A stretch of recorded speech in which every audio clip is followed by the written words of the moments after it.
Hi everyone, I'm Mary with Mary Greeley News. Thank you for joining me. Early this morning at 5:22 a.m. Pacific Standard Time, there was 3 earthquakes, starting here with a 4.3 earthquake. 13 people reported feeling this earthquake, and EMSC said it was actually a magnitude 4.4, while we know that USGS likes to downgrade them.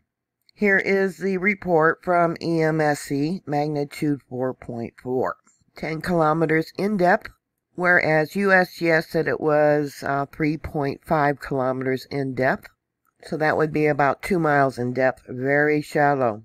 You'll see here it's close to the Petrolia Canyon Fault, and I'll bring this out a little bit more. It's near also the Gorda Plate, which is up over here. This is the Mendocino Triple Junction, and it's the location where the San Andreas Fault and the Cascadia Fault Zone join up.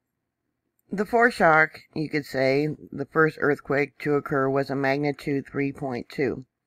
It had a depth of 20.6 kilometers, and as you know, any earthquake has a 5% chance of being a foreshock for something much larger. 6 people reported feeling that earthquake, and it occurred actually yesterday at 7:25 Pacific Standard Time. 6 people reported feeling that earthquake. Then came the 4.3 that I just showed you. There it is along the fault line. And then afterwards, a 2.9.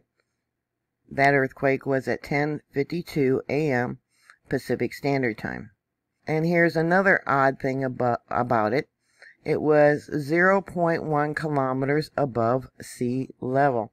All earthquakes of the last few years have been measured at sea level, so I don't know what's going on with this area. There is some evidence to suggest that the San Andreas Fault Zone is trying to grow and extend northward. When they had the 1906 San Francisco earthquake, this fault line actually moved also.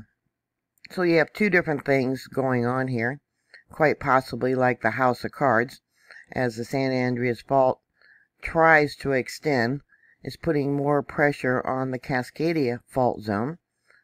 And if in fact the San Andreas Fault Zone did move, it would relieve pressure and possibly cause another earthquake, relieve some of the stress, the locked motion, to cause an earthquake along the San Andreas Fault Zone. Or did it put pressure along the Cascadia Fault Zone? You know, there is enough stress here for a magnitude 8 or greater in this area. And historically, there's been a magnitude 7.2 in this location, onshore. Here on this paper, it says the offshore counterpart of the main San Andreas Fault, which trends seaward and westward from Punta Gorda to the Mendocino Triple Junction, represents the latest segment of the northward growing transform. To the south of this location of the earthquake, we have the Pacific Plate, which is moving kind of in a northern direction. To the right, we have the North American Plate, which is moving southwest. The Petrolia Canyon Fault is the plate boundary between the Pacific Plate, the movement of the North American Plate, and the Gorda Plate. That's why they call it a triple junction, because it is a plate boundary for, like I said, the Gorda Plate, the motion of the Pacific Plate, and the North American Plate. The Gorda Plate is subducting underneath the North American Plate, and the amount of stress that has built up, the geologists believe that it has enough potential for a magnitude 8 plus or greater earthquake. That's because of the subduction of the Gorda Plate is currently locked, and all that stress has built up.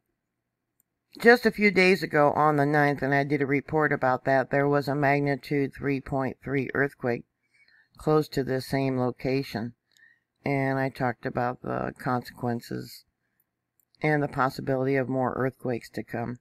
You can see here in the past we got a 5.2. That was last year, March 18th.